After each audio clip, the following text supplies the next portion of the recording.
Bonjour, alors moi c'est Claire et puis du coup c'est une première pour moi de parler à la caméra et d'essayer de poster une première vidéo sur YouTube. Elle va peut-être être décousue et en plus vous allez entendre des petits bruits parce que j'ai mon bébé qui a moins de 2 mois qui est juste à côté de moi. Euh, Qu'est-ce que j'avais envie de vous dire? J'avais envie de vous dire quel était pour moi l'objectif de cette chaîne.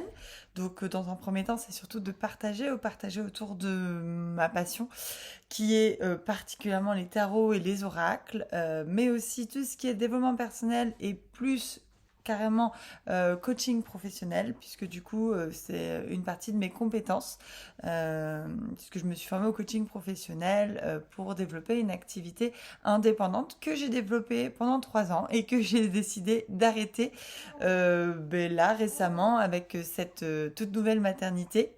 Pas pour des raisons liées à la maternité, même si ça a précipité ma décision, mais plutôt pour des raisons parce que ça ne me convenait pas totalement. Donc j'ai fait le choix d'arrêter cette activité indépendante pour peut-être reconstruire plus tard une activité indépendante qui me correspondra mieux et notamment où je pourrais intégrer plus de tarot, je l'espère. Voilà. Voilà en gros. Euh, Quoi dire d'autre?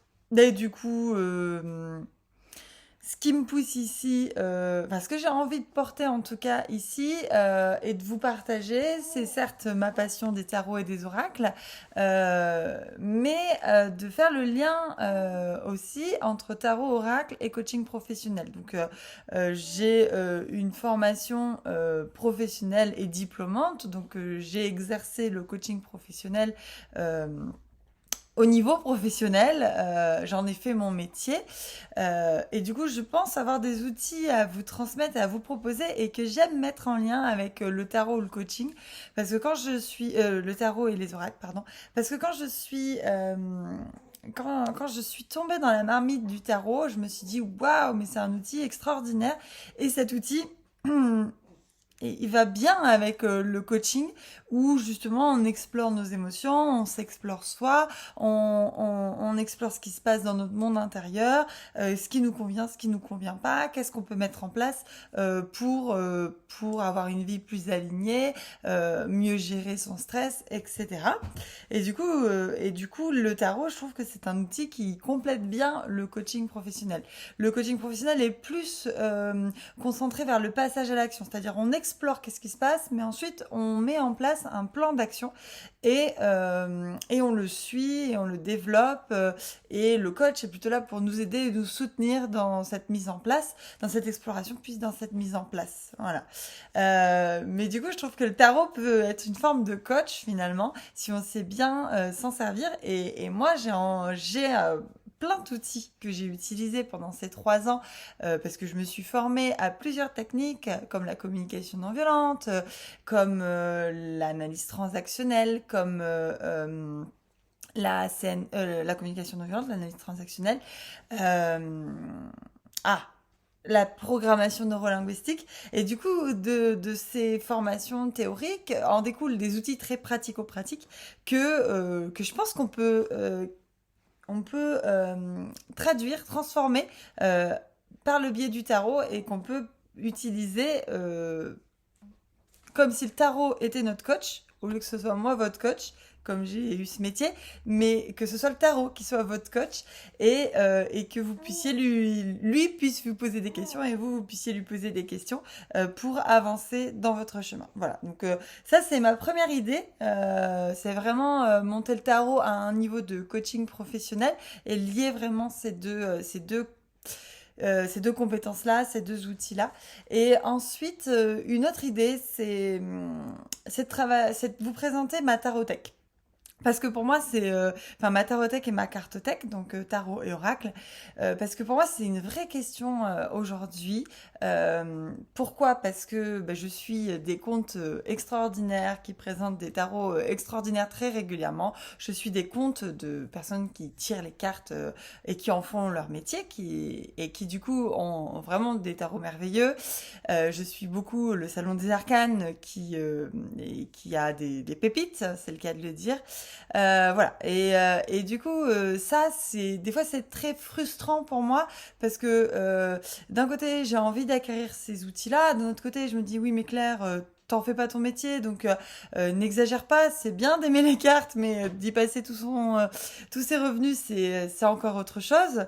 Je vois que j'ai beaucoup investi dans les cartes aujourd'hui, que ce soit dans les formations ou dans des tarots et des oracles. Et des fois, je me dis que c'est pas très sérieux, mais en même temps, c'est une passion, donc je me dis je fais de mal à personne. Mais je pense que c'est une vraie réflexion que j'essaye d'aboutir et de pousser. Cette question de la consommation de tarot, parce que de l'achat de tarot, je sais pas si vous qui me suivez, vous pouviez parfois avoir cette réalité-là, en fait, d'avoir envie d'acheter un certain nombre de tarots et d'oracles, et finalement que votre budget ne suive pas, ou sinon même sans une question de budget aussi, de vous dire oui mais en fait qu'est-ce que je fais de tous ces tarots, qu'est-ce que je fais de tous ces oracles, je les utilise pas, ça me frustre, et du coup ce que j'ai envie c'est de vous partager mon avancée sur ce chemin de la construction d'une tarothèque et d'une cartothèque cohérente et qui vous conviennent à vous et qui me conviennent à moi en l'occurrence. Parce qu'il y a aussi cette question de consommation, de minimalisme, de budget qui se télescope autour de cette passion. Et je pense que c'est un vrai thème en fait, puisque on sait que le tarot et que la divination, pas la divination, mais oui, tout l'aspect spirituel et développement personnel à travers le tarot et les oracles se développe beaucoup, hein, le tarot a le vent en poupe, mais à travers ça, il y a aussi cette question-là qui revient, quoi, hein, pour des gens, alors les professionnels, je sais pas, parce que je connais pas, mais pour des gens qui sont amateurs et passionnés de tarot, eh ben, la question quand même de la consommation de ces tarots, de l'utilisation, de l'approfondissement peut-être de la relation avec ces tarots, ben, je pense que c'est une vraie question. En tout cas, moi, c'est des questions qui me traversent, qui font partie de mon quotidien. Je regarde des reviews de tarot. Je dirais pas à longueur de journée parce que heureusement j'ai pas que ça dans ma vie, mais je suis vraiment passionnée et j'en regarde beaucoup, énormément, et ça me procure beaucoup de joie et beaucoup de satisfaction.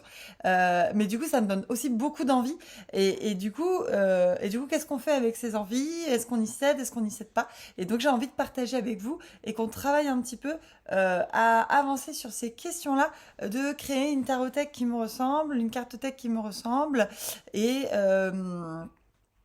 et de, euh, et de consommer peut-être plus raisonnablement, ou plus en conscience, j'ai envie de dire. Voilà. Ben voilà, c'était une première présentation. Je pense que déjà j'ai dit ce que j'avais envie de dire. Je me suis présentée et je vous ai donné mes deux grandes idées pour cette chaîne. Donc j'espère que ça vous plaira, que vous embarquez avec moi pour l'aventure, qui sera totalement imparfaite. C'est moi qui ai besoin de me le dire, hein, j'en ai conscience, mais totalement imparfaite parce que voilà, je le fais à la hauteur de mes possibilités, de mes capacités, de mes envies, et j'essaye de ne pas m'imposer trop de choses par rapport à ça, si ce n'est de suivre mes envies, de vous partager cette passion-là et mes réflexions autour de cette passion-là. Je vous dis à très bientôt. Ça m'a fait plaisir de faire cette première vidéo et j'espère qu'on se revoit très vite pour la suite.